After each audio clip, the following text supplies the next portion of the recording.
别跑！居然还能找到我！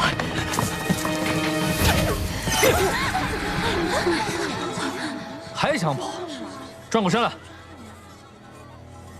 季波仔怎么还不来？实在不行，只能自己动手了。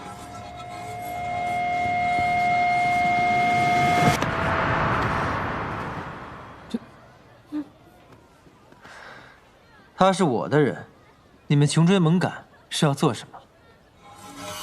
季仙君如今一朝得势，就什么都要干涉吗？这仙子行迹可疑，令我们手中的追击境事情，还请让开。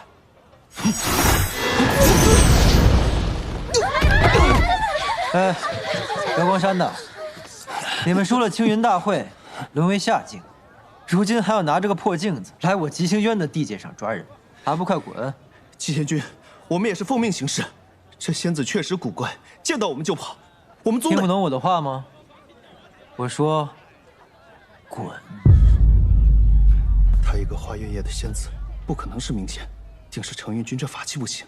咱们赶紧走吧，别招惹季伯在。好，他们走了。你怎么到处乱跑啊？快，换身新衣服，跟我回乌龟海。嗯。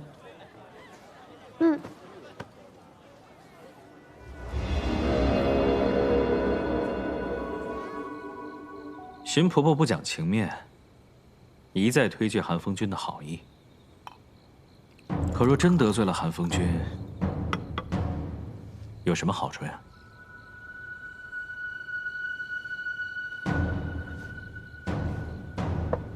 荀婆婆受季兄救命恩惠，自愿留府，更应该为季兄考虑才是。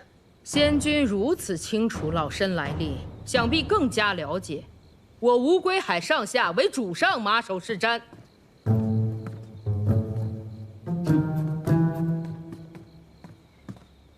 都请回吧。主上，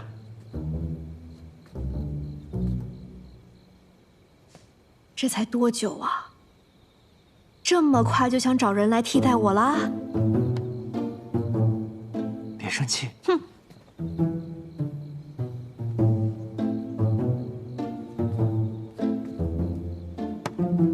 严兄，还不快帮我解释一下？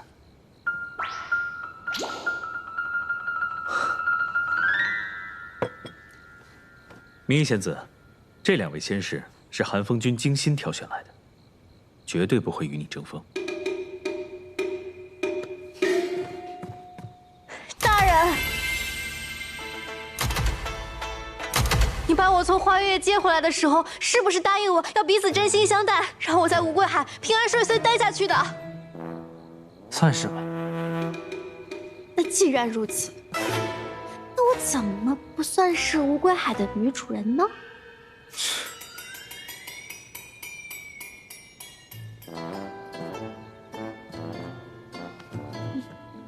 姑且这么以为吧。姑且，算吗？算。好，这是你说的。两位仙子若是执意留在乌龟海，我宁愿自毁元神。万万不可。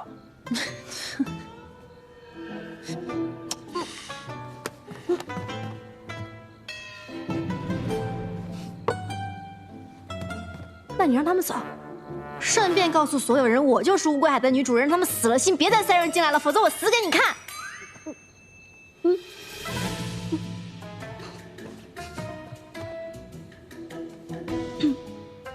严兄，你看，这我该如何是好啊？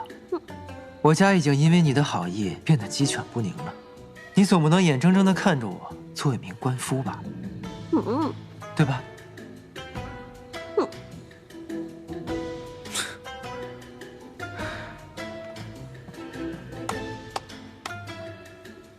真是好一个官夫啊！既然季兄都已经如此说了，我还能怎么办？仙君请吧。你们继续，我走。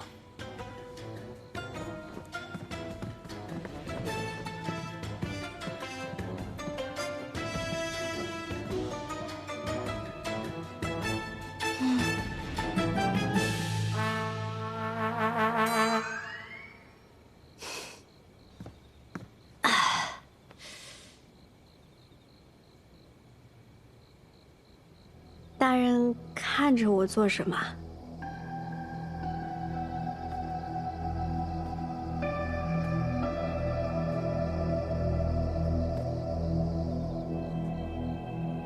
原来我不小心接回来的。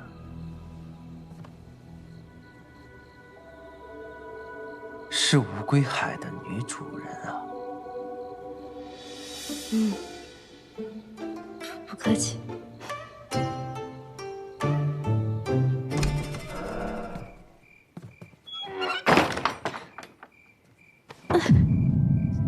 大人，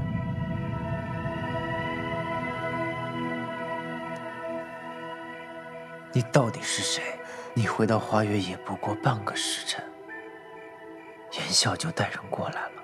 这跟我有什么关系啊？大人不会怀疑是我把消息传出去的吧？瑶光山的破镜子还对你有了反应，你到底是谁？大人，放开我，疼！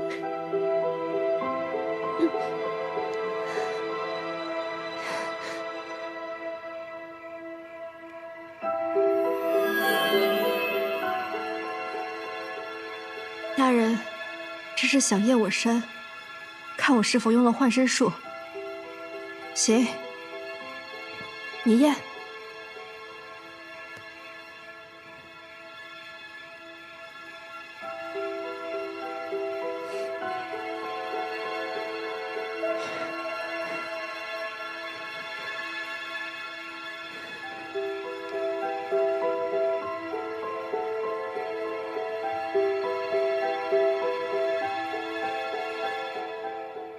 大人是铁了心要冤枉我是吗？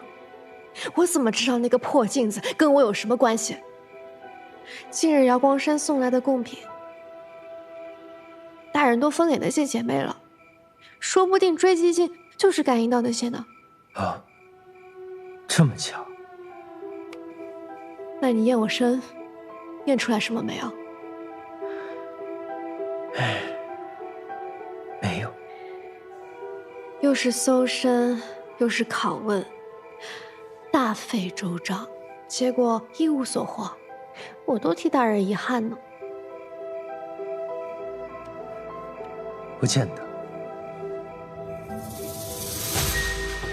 刚才我问你问题的时候，你气息全乱了。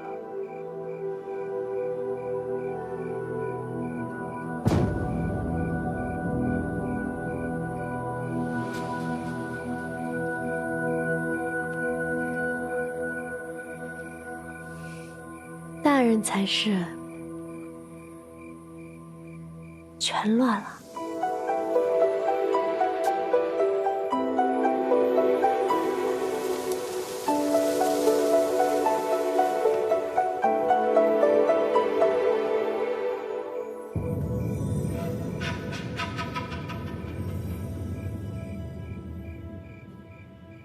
大人若是不信我，我走便是了。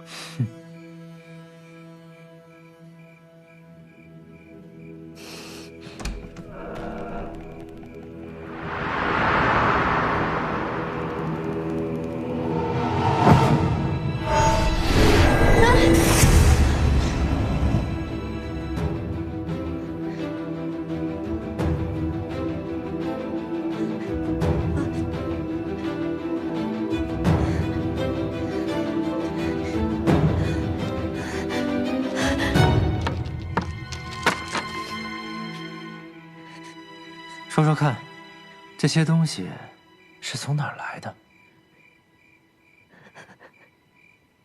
大人饶命！大人饶命！为何要在乌龟海偷盗？因为太穷了。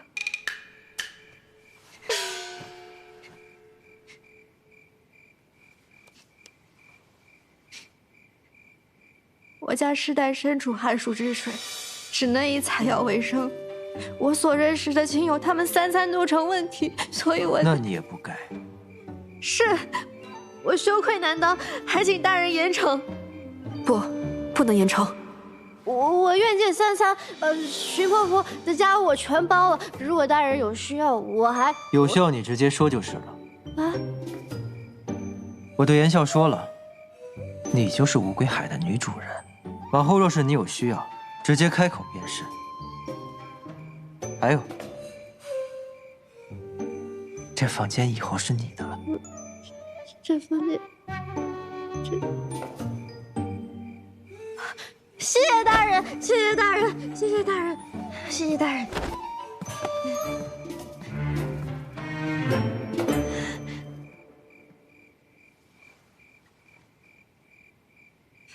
我，啊，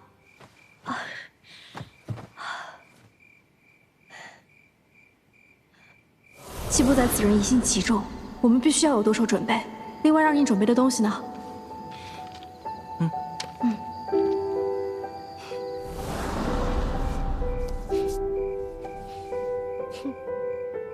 我若假装贪财，反而能打消他的疑虑。只要能解毒，可以让你先嚣张几日。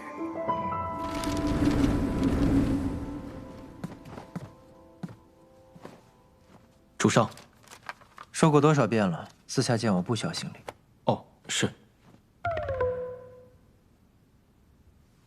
动身往逐水灵州之前，先去一趟寒暑之水。为何？明义出身于寒暑之水，你仔细查一查他的底细。主上是要留下他？是要暂时留下他。他当着言笑的面，架着我认下他的身份，一时半刻也不好再将他送走了。外面的人也在想方设法安插自己的人进来。若他真的没有问题，留下来当个幌子，挡走那些人也好。主上未免太谨慎了。其实，杀了他更容易。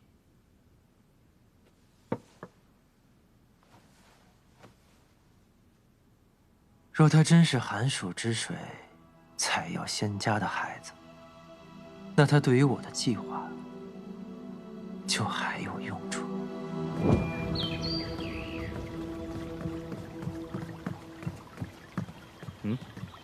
韩风君也找你了。没啊，我就是来玩的。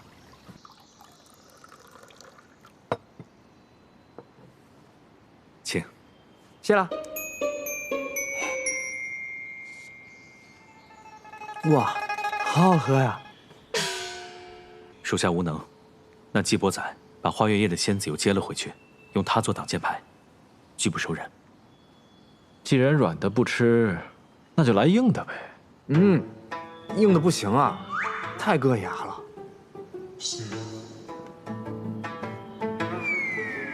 韩风君的意思是栽赃陷害，可是没有把柄啊。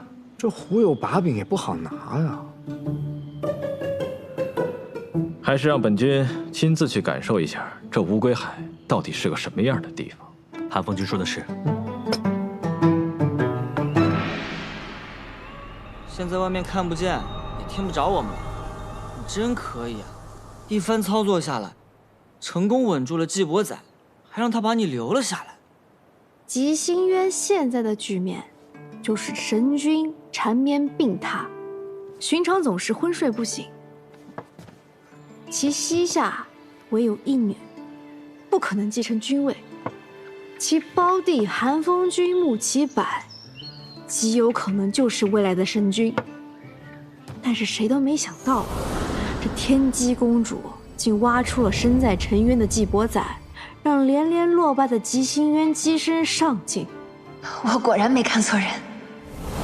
而七云大会收尾之后，天机公主也愿意和季伯仔联姻。这韩风君不会乐见其成，于是他表面上是在拉拢季伯仔，实则是在警惕他和天机公主结成联盟。所以季伯仔需要挡箭牌，就像我需要抓板。所以这乌龟海也很难让季伯仔放心的藏黄粱梦。你查过他身上吗？我查什么？你想呀，最宝贵的东西，没准都随身带在身边呢。怎么可能这么明显？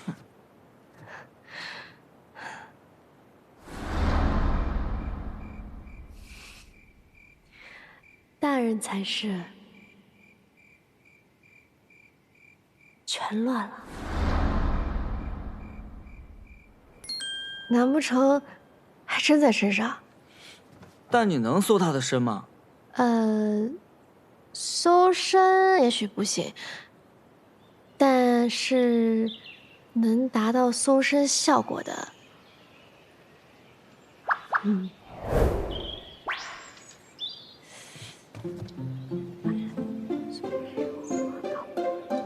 哎，脏耳朵，脏耳朵，什么主人呢？你不知道我年纪还小呢。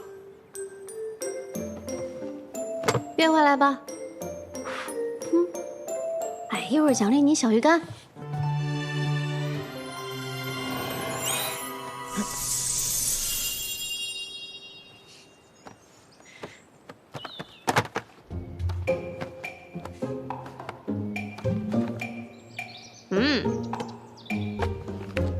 你看你这什么破烂都往回捡。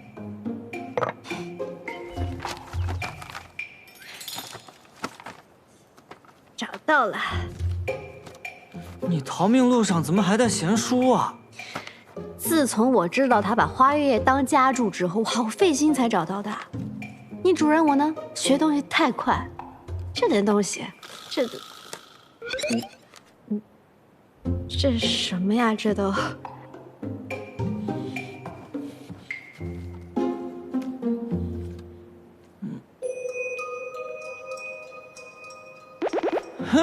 造眼睛了，造眼睛了，造眼睛了，造眼睛了！花月夜已经几乎算我半个家了。这个地方，我的确许下过诸多承诺，也留下了诸多回忆。承蒙各位仙子的厚爱，让我能够忘却俗世，见得极乐。聊赠薄礼，往后的日子，愿诸位仙子事事如意。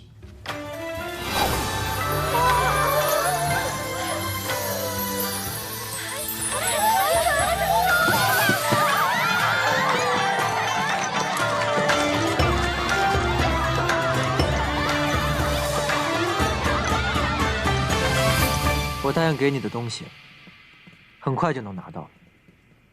之前说好的事，你不会后悔吧？星君放心，你与我有救命之恩，若水是定然要报答的，我不会后悔。恩情谈不上，有没有你，那人我都要杀的。他虽是我父亲，但他那样心狠的对待我和母亲，我绝不远游。我一定会按你的计划行事，也一定要让他付出代价。当然，有罪之人不该善终。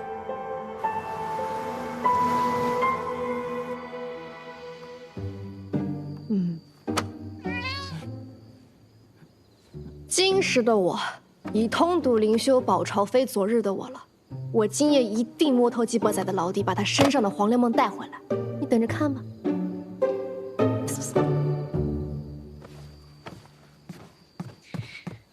帮我弄件衣服。什么衣服啊？脏耳朵了！赶紧的，快点。拿我天生的弱点对付，你不觉得自己过分？不过分。哪个小猫咪最听话呀？我最听话。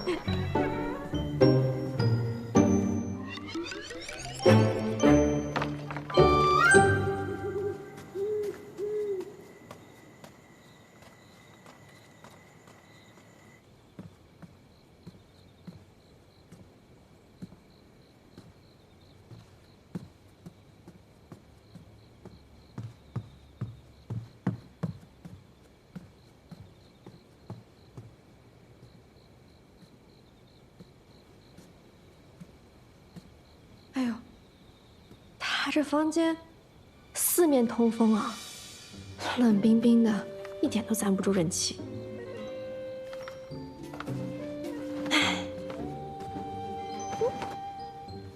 哎呀，小小季伯仔，还想难倒我呀？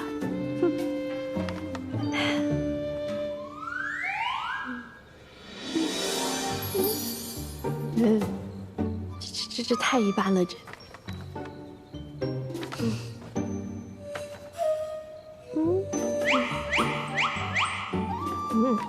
普通。哎，好，哎，回来了。这能行吗？这。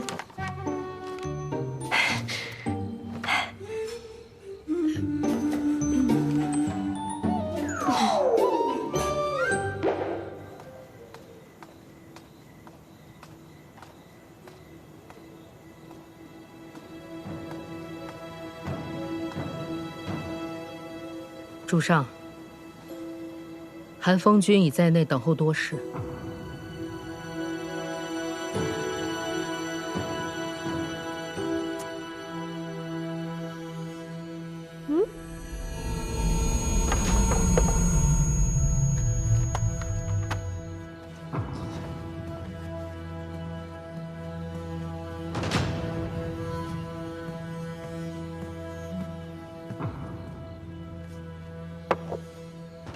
于静，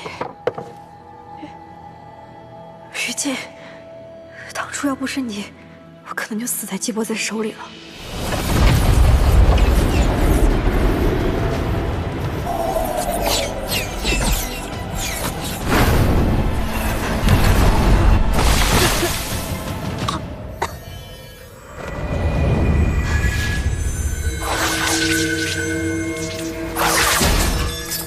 是那个时候，掉在了他的灵犀井里。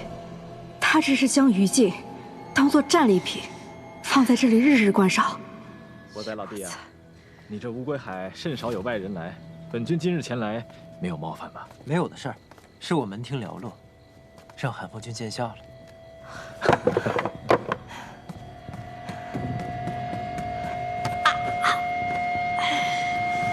这就是伯仔老弟你平时生活的地方。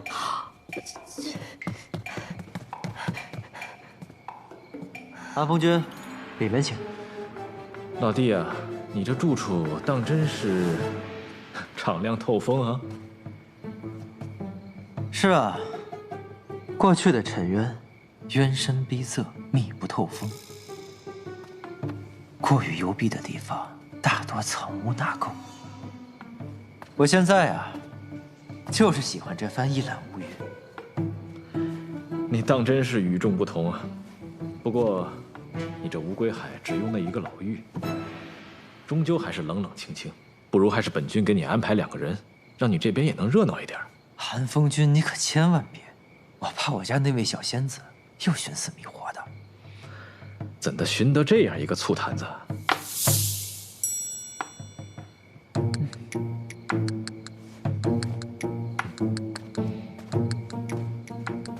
荀婆婆，拿酒来。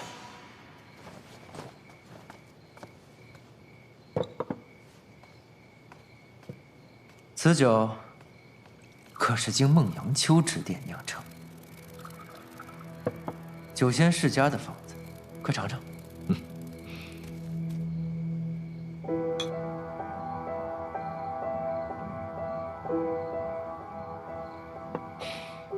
好酒啊！不瞒老弟，本君一直想同你交个朋友。本君的小侄女天机和你相识在先，她慧眼识珠，破格提拔你做了斗者。你逐鹿青云，为吉星渊挣了这么大一个面子。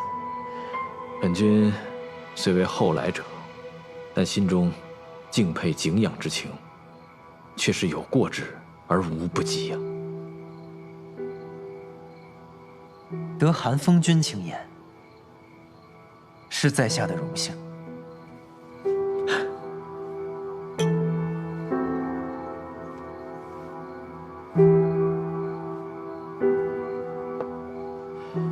既然老弟你也愿意同本君交这个朋友，那本君心中好奇，老弟能否解惑一二啊？知无不言。吉星宫一直传闻，说老弟你的灵脉是靠离恨天得来，用了离恨天却能活下来，莫非是你手中有黄粱梦？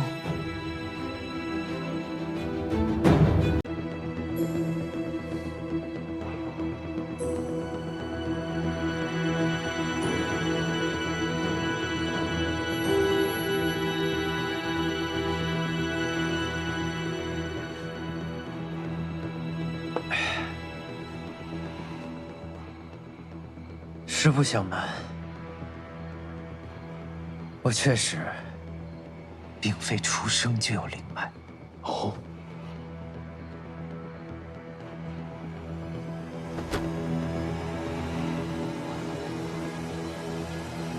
而是后天长满了仙。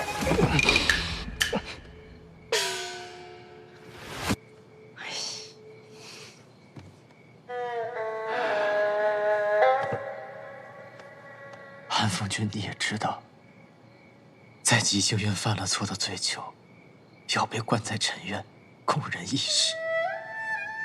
我从小就在尘渊，吃不饱穿不暖，还要没日没夜的干活，真的是太累了。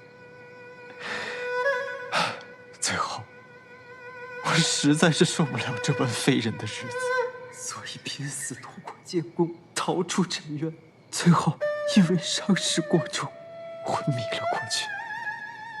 当我醒来，我也不知为何，我的灵脉啪的一下子就自己长了出来。或许这就是因祸得福吧。韩风君，我之所以不愿跟人提起此事，就是因为我不想回忆起这般痛苦的经历。在尘渊的日子，真的是生不如死。真是苦了老弟你了，你真是不容易啊！逼得老弟你这样信口开河，本君也理解，毕竟黄粱梦是个好东西啊，任谁都得严防死守起来。不过我们换个思路想想，若是人人都有你这般的机缘造化，吉星渊、问鼎六境，不是指日可待了吗？若老弟你明明有黄粱梦的消息，却不肯共享，那你岂不是成了吉星渊的罪人？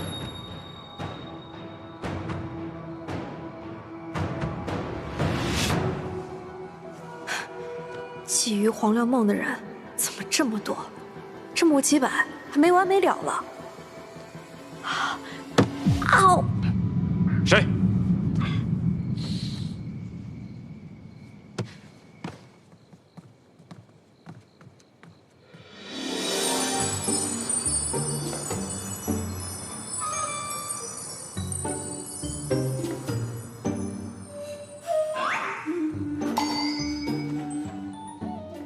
这不是花月夜的那个小仙子吗？哎，见笑了。见过韩风君。刚才许久，我都没有察觉到你，你肯定不是普通的仙子。莫非是博仔老弟特意挑选了身负灵脉的仙子带在身边？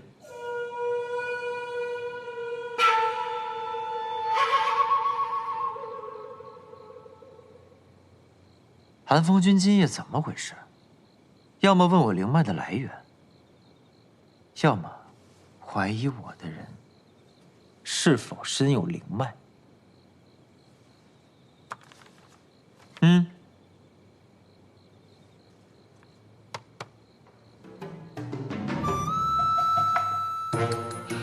是我先让他上来的，我也不知韩风君今夜会来，就先让他躲起来了。春宵一刻值千金呐！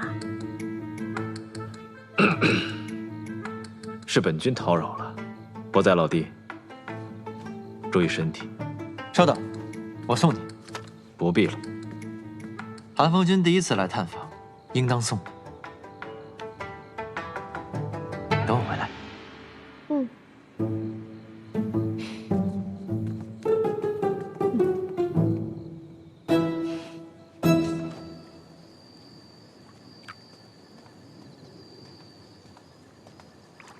好了，就送到这里吧，你去忙吧。慢走。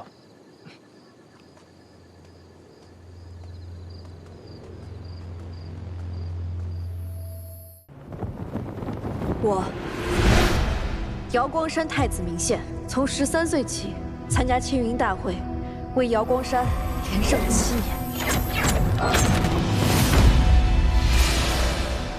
从小我就用法术女扮男装，在外人眼中我是个男子，他们都说我是河虚最能打的战神，说我是英雄。我哪是什么英雄，不过是一时一刻都不敢松懈罢了。因为赢得福泽是我的使命，自记事起，我就被要求只能赢，必须赢，一直赢。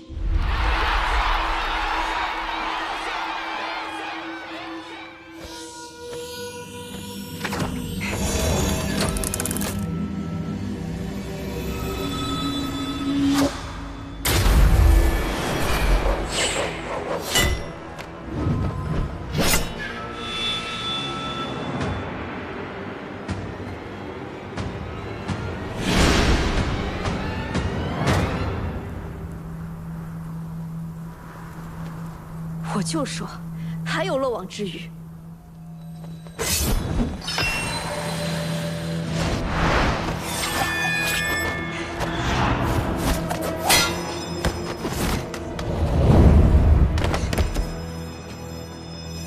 为什么不出招？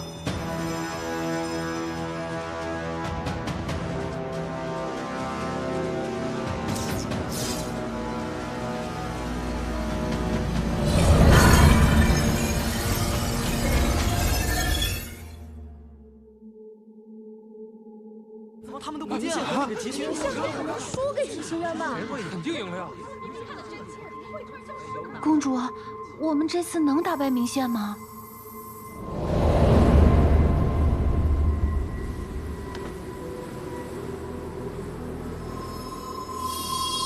这个空间限制了我的灵力，连战甲都无法维持。此人不简单。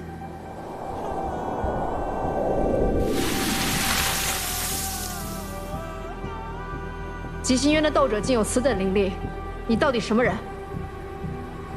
都被困在我的灵犀井里了，还能说出这种话？我就算在你的灵犀井中，灵力减弱，也照样赢得过你。是吗？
此次两境会，吉星渊盛，是为上境，瑶光山为下境，福泽降临。公主，我们赢了！我果然没看错人。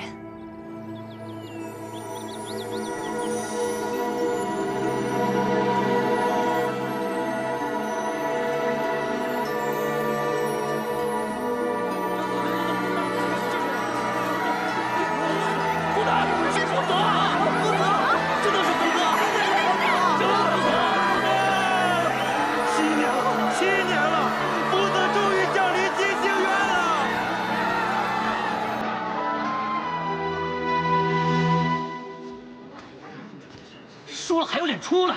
就是，都怪他没有脸。就是，你说道主的福泽就这么没了？没有福泽，瑶光山就会灵光暗淡，大地干涸呀！没有福泽，连灵石都画不出来，这日子怎么过呀？是啊，你不配当我们的战神。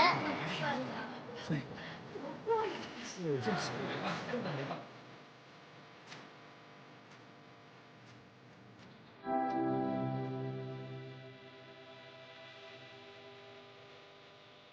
我是瑶光山太子明宪，13岁起参加青云大会，连胜7年，却像从未赢过。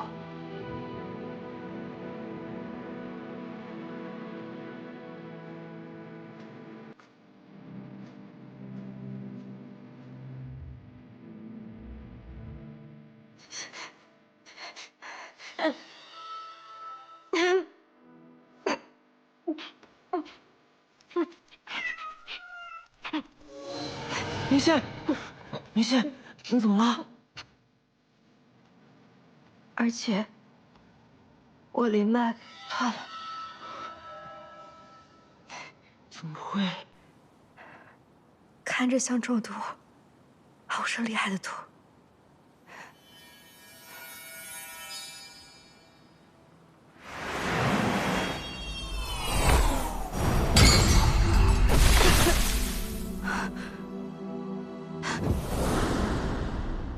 是他，卑鄙小人！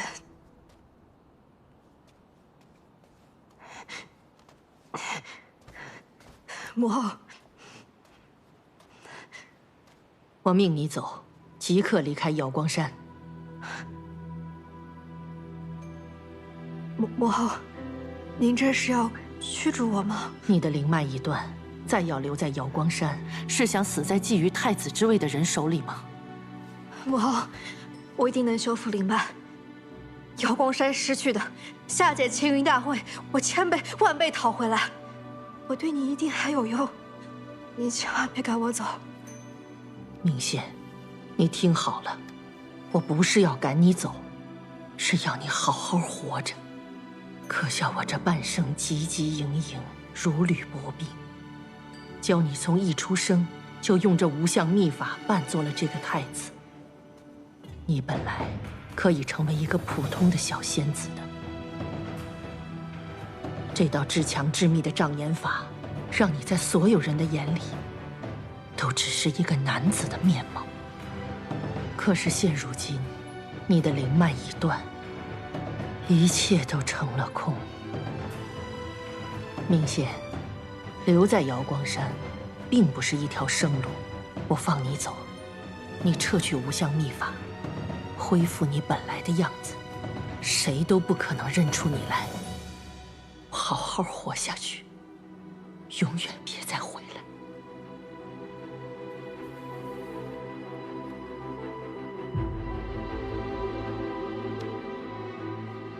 母后放心，我定能修复灵脉，重返青云。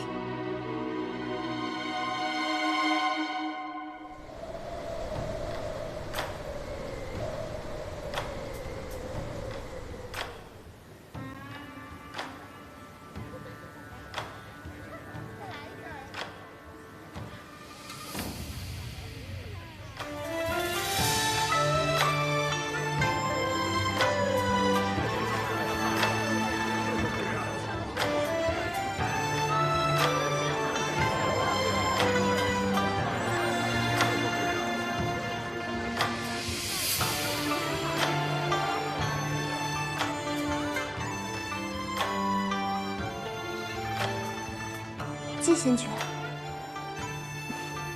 我去找别的仙君了。这可不许。季仙君还真是把花月夜当家了。这青云大会一落幕，你就来了，在这流连的时间可比我都久。我辛辛苦苦出战青云，不就是为了今日？要什么，有什么？明明是我有什么，季仙君就要什么。是吗？那你有什么？季仙君，吃颗葡萄。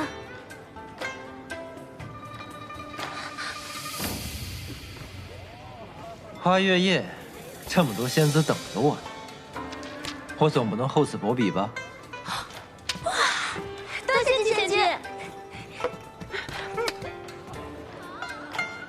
大人，请。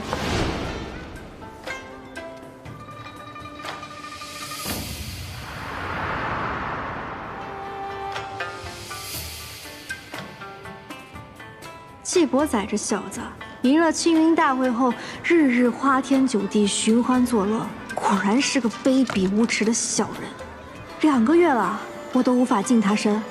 今日他得封青云斗者称号，大摆宴席，我定要抓到这个接近他的大好机会。我听姐妹们说了青云大会的事儿，你也知道，这种地方嘛，一件事能被传成几百种模样。仙君在青云大会上表现英勇，所向披靡。那一看就不是那种会被区区名县一招击败的普通人。会传我这种话的，是不是季伯宰？不，仙君，季伯宰他根本就是在胡说八道。这和季仙君有什么关系呢？那你为何会同我讲这种话？仙君误会了，我只是……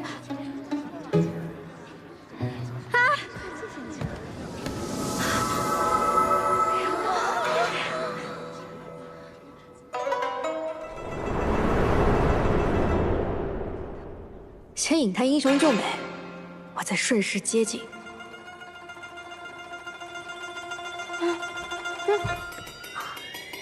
打扰了。不吃这招。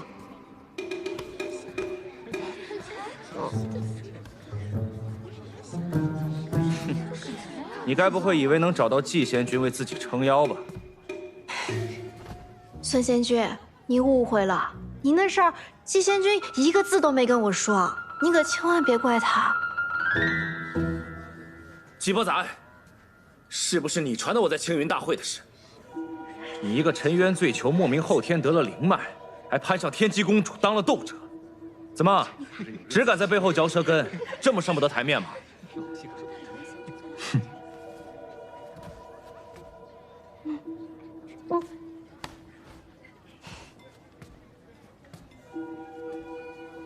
孙良，其实你挺厉害的，怪就怪明宪打快了点。你。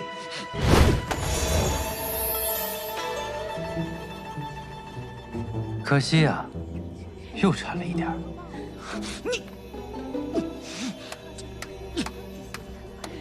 怎么今日又看到季兄为了一个小仙子，同人大打出手啊？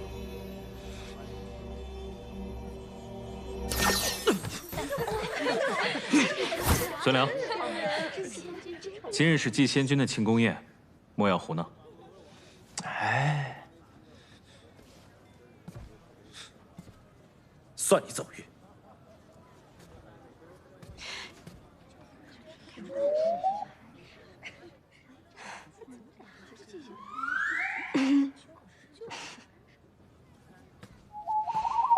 这小子真难接近，我得再想想办法。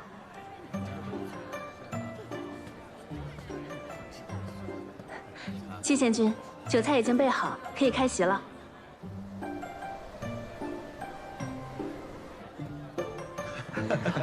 恭贺季仙君赢得青云大会，能否有幸敬你一杯？季仙君在青云大会上的表现如此英勇，为我们吉星渊赢得了福泽，今日难得一见，在下敬你一杯。师傅说，我的时间不多了。徒儿，你青云大会受的伤给我看看。师傅，我不知道中了什么毒，灵脉断了。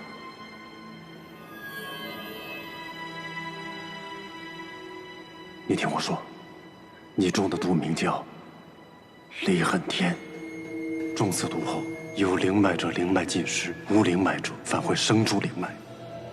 从现在开始，你不能再催动灵脉，否则就会加速毒发。这个印记叫离恨花，等着七瓣全部掉落，就是你元神寂灭之时。所以，这1年之内，你们必须要找到解药黄粱梦，将它服下，修复灵脉，方能保住性命。既然是季伯宰下的毒，那他手中可能会有黄粱梦。你去吉星院找季伯宰，处理完追兵，师傅会来找你们的。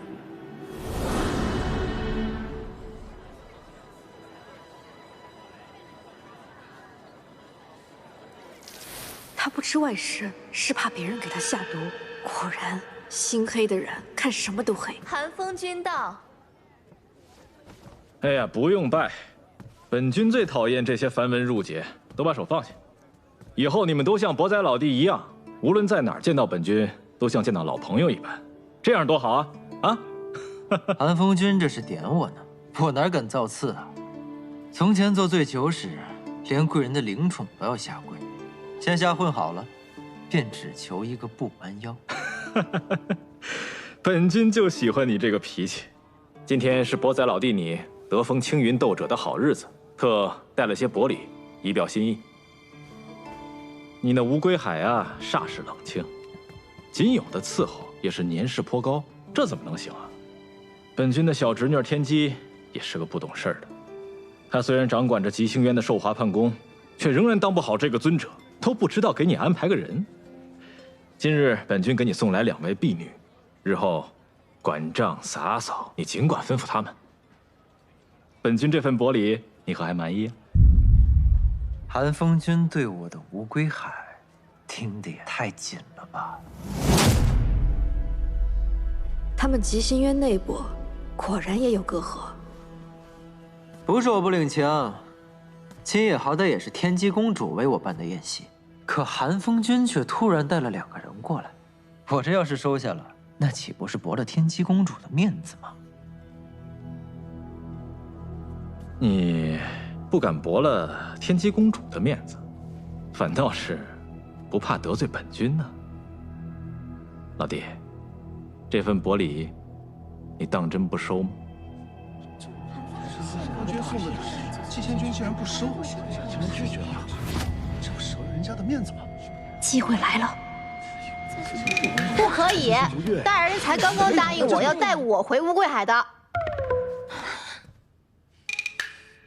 我方才说过吗？说过。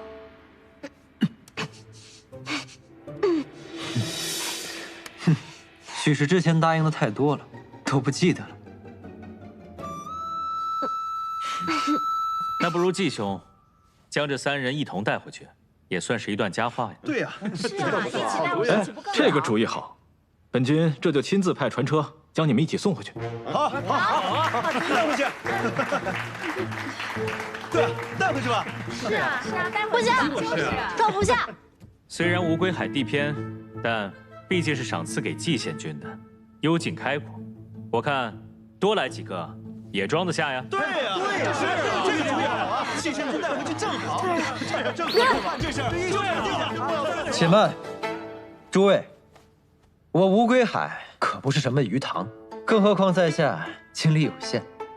不如这样，3位仙子，我有一题，你们谁回答的最符合我的心意，我就带谁走，如何？这真是个好主意啊！就这么办吧。既然是来我处伺候，我的乌龟海豢养的是何种灵兽？你们该如何照顾？乌龟海是死水，能有什么？可我若答对，岂不显得我有备而来？你先来，就你。乌龟海，江河湖海的大小鱼塘，那肯定就是些乌龟。哦，有鱼虾什么的。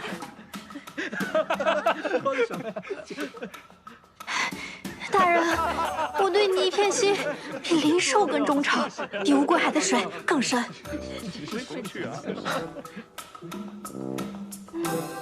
你来。乌龟海是极星渊死水，什么都养不活，整个府中连一只灵兽都没有。好无知的仙子啊！你当真了解极仙君吗？知道他的喜好吗？大人，你再给我次机会，我肯定答对。什么都不懂，再给他一次机会也是白瞎。大人，还没有机会。哎，这位仙子一直在纠缠极仙君，难道是极仙君看不上他的？那2位仙子这么了解极仙君，肯定选他们啊。哎，韩风君选的人准没错。我选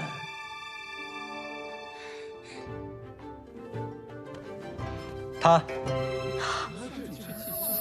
怎么想的？我知道，选他了。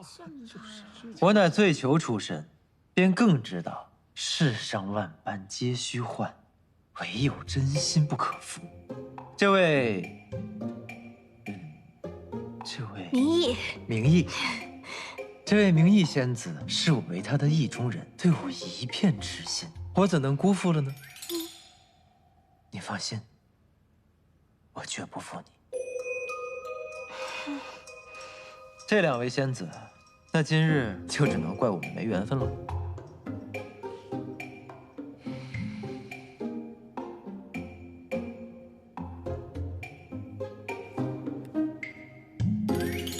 不好对付啊，不过这算是成了。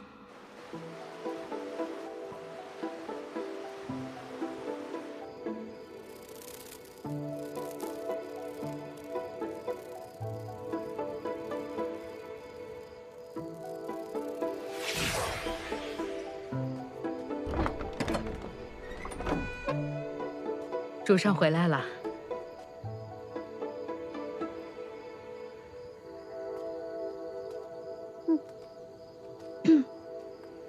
大人，这一进门就给我戴上丝带，到底是为何呀？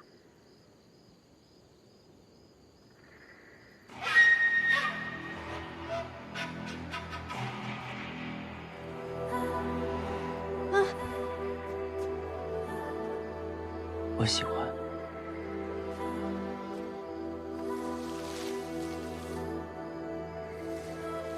启禀寒风君，季伯宰把那仙子抱进房间了。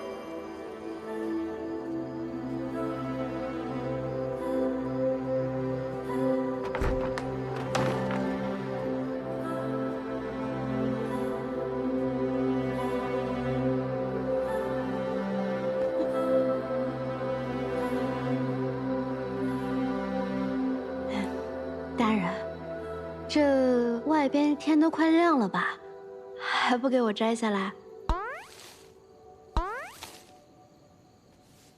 大人，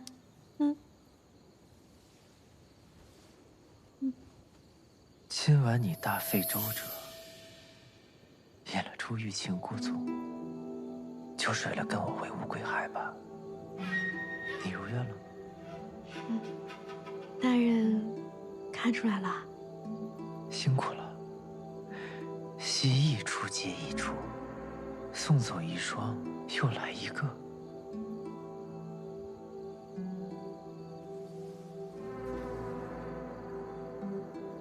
难为你和孙辽暧昧默契的演了一场。大人，你这么说就过分了，你千不该万不该听孙辽质疑我的真心吧？这倒也是。你能帮我把这解了吗？我不喜欢这样，像在审问我。回答我的问题。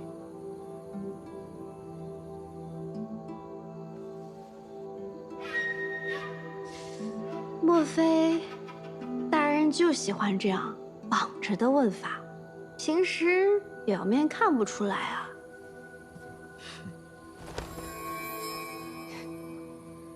多谢大人。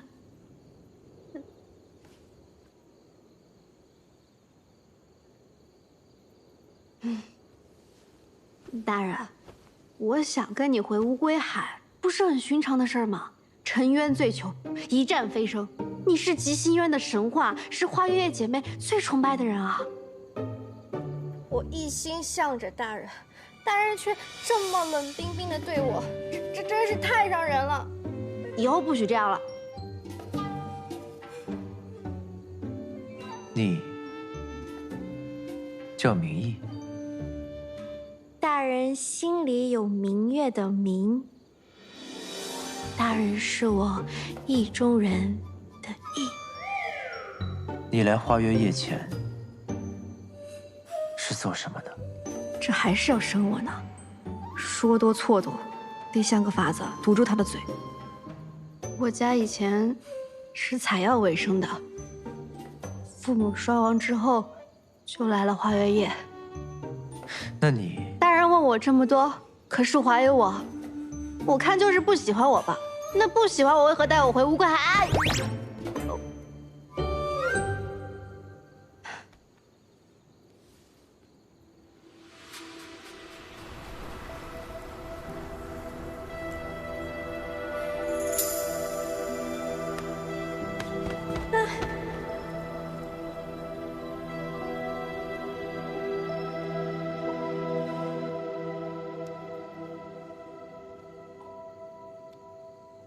没事吧？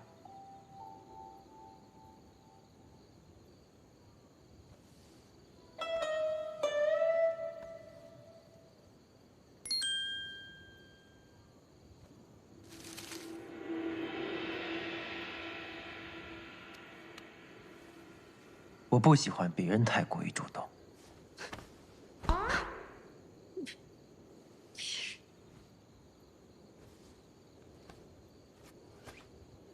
不是吧，这么厚积？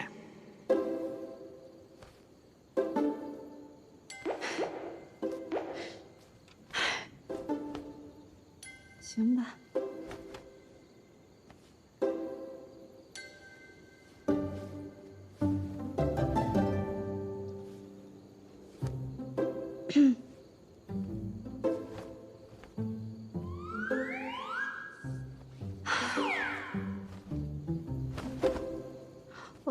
二七怎么回事儿？怎么还没好？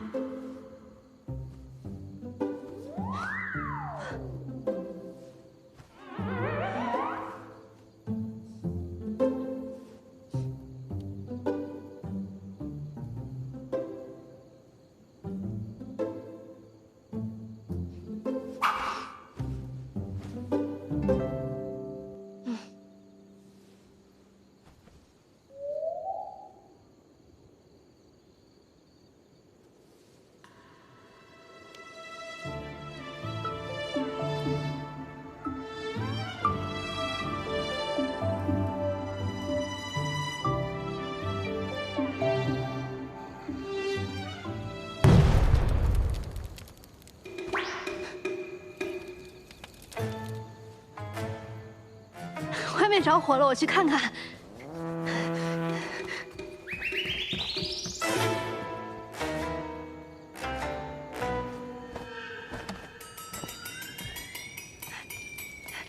哎呀，大人，这怎么回事啊？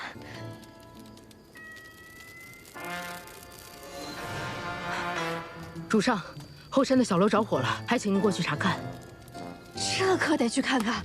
哎。我怎么能放心让你跟着去呢？乌龟海你一处也不认识，出了事可怎么办？不会出事。这道结界，除了我跟荀婆婆，谁都进不来，而你也出不去。这样你就不会有任何危险了。等我回来。嗯。你小子。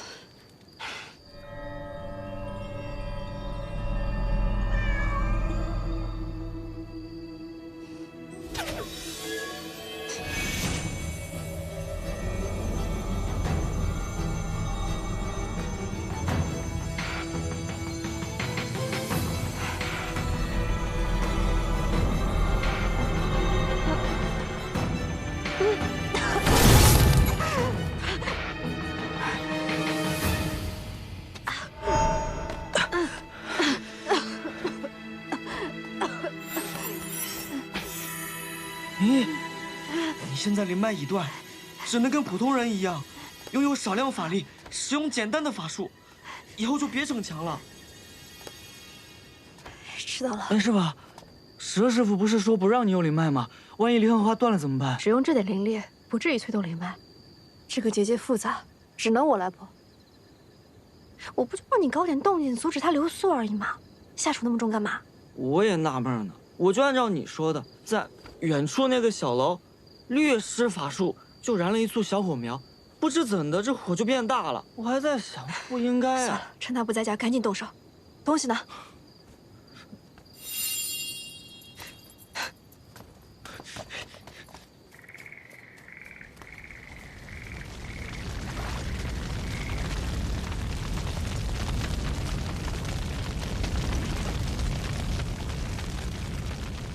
这明义以来就出了这样的事儿，主上放心，老身一定彻查起火因由。不必，天火而已，不必惊动外人。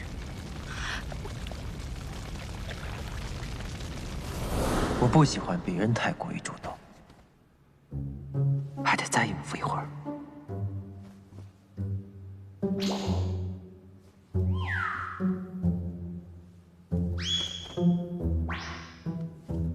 这衣服怎么就这么几层？不修点个火，怎么还没好？火我慢慢灭。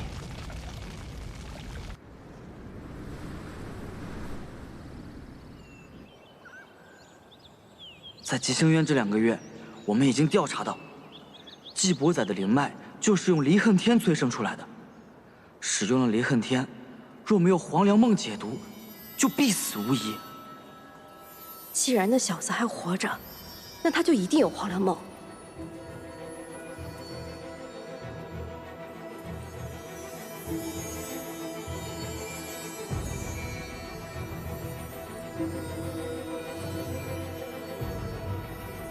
不在这儿。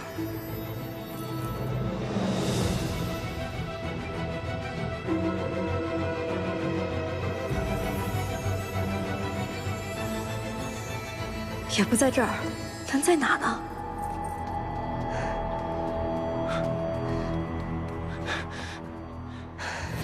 离恨天和黄粱梦是双生的毒药解药，以你的毒血为引做出来的法器，按理来讲不应该找不到啊。去那边瞧瞧。主上，小心台阶。他们要回来了，你赶紧找个地方。你居然自己跑了！我们出去这么久，也不知道那小仙子有没有乖乖等着。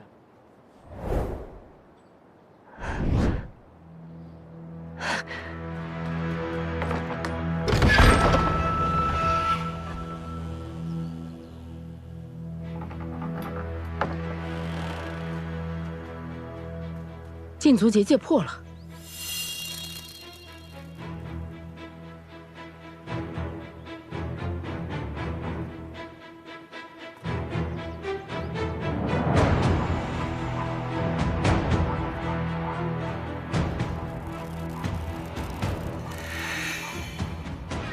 主上，他不在房内。